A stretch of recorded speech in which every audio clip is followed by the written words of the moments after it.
Assalamualaikum warahmatullahi wabarakatuh.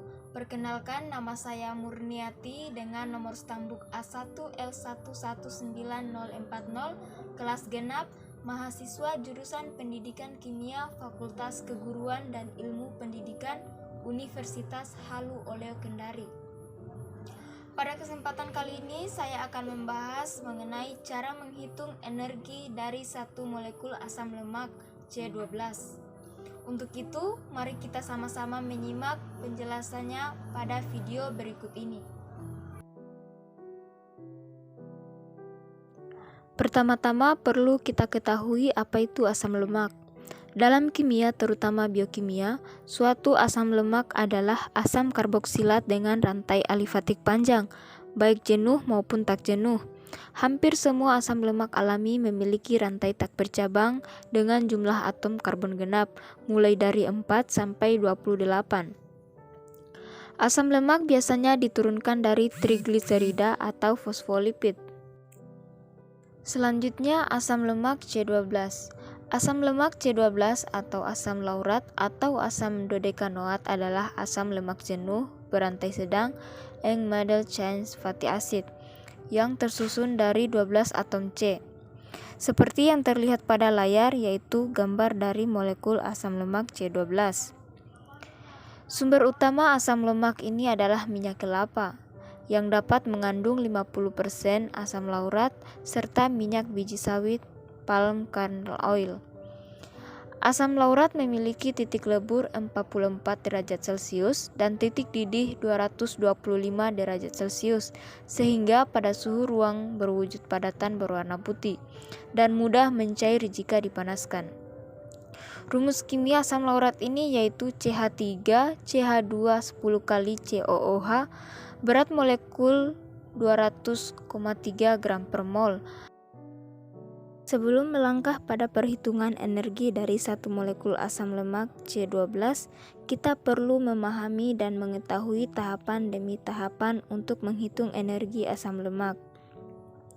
Dimulai dengan katabolisme. Katabolisme adalah suatu fase metabolisme, yaitu proses terjadinya pembongkaran atau degradasi senyawa kompleks yang bermolekul besar menjadi senyawa sederhana yang bermolekul kecil dengan pembentukan ATP dan NADPH. Pada proses katabolisme asam lemak, yang menjadi kunci utama adalah proses beta oksidasi asam lemak, yang mana pada proses ini terjadi pemotongan yang dilakukan antara atom karbon kedua dengan atom karbon ketiga, sehingga menghasilkan dua senyawa atom karbon yang berikatan dengan asetil-CoA. Katabolisme asam lemak ini melewati 3 tahapan, yaitu pertama, tahap aktivasi. Aktivasi asam lemak ini terjadi di sitoplasma, di mana asam lemak difosforilasi dengan menggunakan satu molekul ATP dan diaktifkan dengan molekul CoA, menghasilkan asam lemak CoA, AMP, dan pirofosfat inorganik. Tahap kedua yaitu transport ke mitokondria. Pada tahap ini, pengangkutan asam lemak CoA dari sitoplasma ke mitokondria dengan bantuan molekul pembawa karnitin yang terdapat dalam membran mitokondria.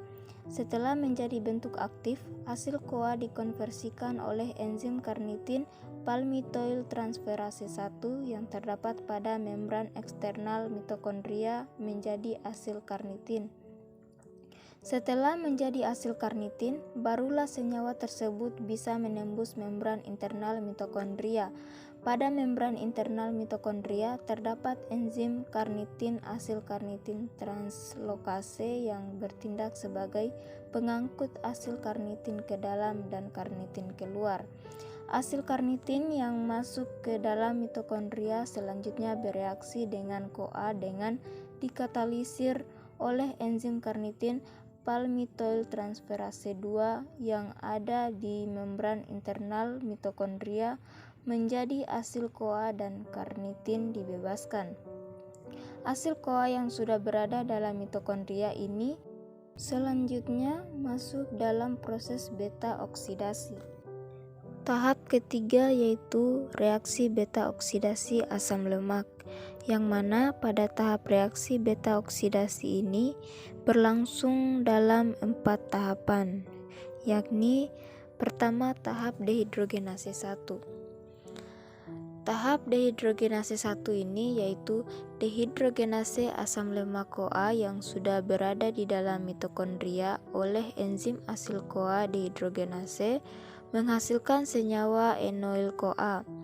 Pada reaksi FAD, flavin adenin dinukleotida yang bertindak sebagai koenzim direduksi menjadi FADH2. Dengan mekanisme fosforilasi bersifat oksidasi melalui rantai pernafasan, suatu molekul FADH2 dapat menghasilkan 2 molekul ATP. Kedua, tahap hidratasi.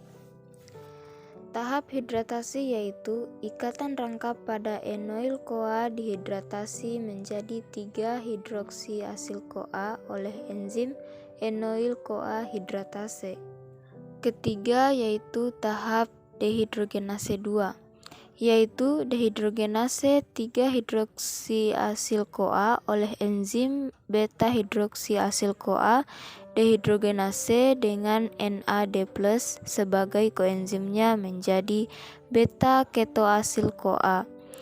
NADH yang terbentuk dari NAD+ dapat dioksidasi kembali melalui mekanisme fosforilasi oksidatif yang dirangkaikan dengan rantai pernafasan menghasilkan 3 molekul ATP. Keempat yaitu tahap tiolisis. Tahap tiolisis ini yaitu pemecahan molekul dengan enzim beta ketoasil CoA tiolase. Pada reaksi ini, 1 molekul ketoasil CoA menghasilkan 1 molekul asetil CoA dan sisa rantai asam lemak dalam bentuk CoA-nya yang mempunyai rantai 2 atom karbon lebih pendek dari semula. Setelah memahami dan mengetahui tahapan-tahapan katabolisme asam lemak, maka kita dapat menghitung energi 1 molekul dari asam lemak. Pada teori perhitungan asam lemak ini, tiap 1 siklus beta oksidasi, energi yang dihasilkan sebesar 1 FADH2 menghasilkan 2 ATP pada dehidrogenase 1. 1 NADH menghasilkan 3 ATP pada dehidrogenase 2. 1 asetil CoA menghasilkan 12 ATP. 2 asetil CoA digunakan pada proses aktivasi, sehingga jumlah ATP yang dihasilkan 1 siklus beta oksidasi adalah 1 siklus sama dengan 2 tambah 3 tambah 12 sama dengan 17 ATP. Setelah dijelaskan teori mengenai perhitungan energi, maka kita bisa menghitung energi dari 1 molekul asam lemak C12. Dalam proses beta oksidasi asam lemak C12 mengalami 5 kali pemotongan atau 5 siklus untuk menghasilkan atom C2 dengan 6 residu. Dengan hasil perhitungan sebagai berikut, asam lemak C12 dioksidasi beta dalam 5 siklus atau 5 kali pemotongan dan terdapat 6 residu asetil dalam bentuk asetil CoA, di mana 5 siklus sama dengan 5 FADH2 tambah 5 NADH sama dengan 5 kali 2, di mana 1 FADH2 sama dengan 2 tambah 5 kali 3, di mana 1 NADH sama dengan 3, menghasilkan 25 ATP. Kemudian 6 residu asetil CoA sama dengan 6 kali 12, di mana 1 asetil CoA sama dengan 12, menghasilkan 72 ATP, sehingga ATP totalnya yaitu 97 ATP dikurangi 2 ATP, di mana 2 ATP-nya itu yaitu proses aktivasi. Sehingga energi total yang diperoleh adalah 95 ATP.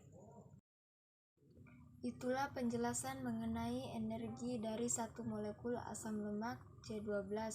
Semoga penjelasan dari video ini dapat bermanfaat bagi kita semua. Lebih dan kurangnya mohon dimaafkan. Sekian dari saya. Terima kasih. Wassalamualaikum warahmatullahi wabarakatuh.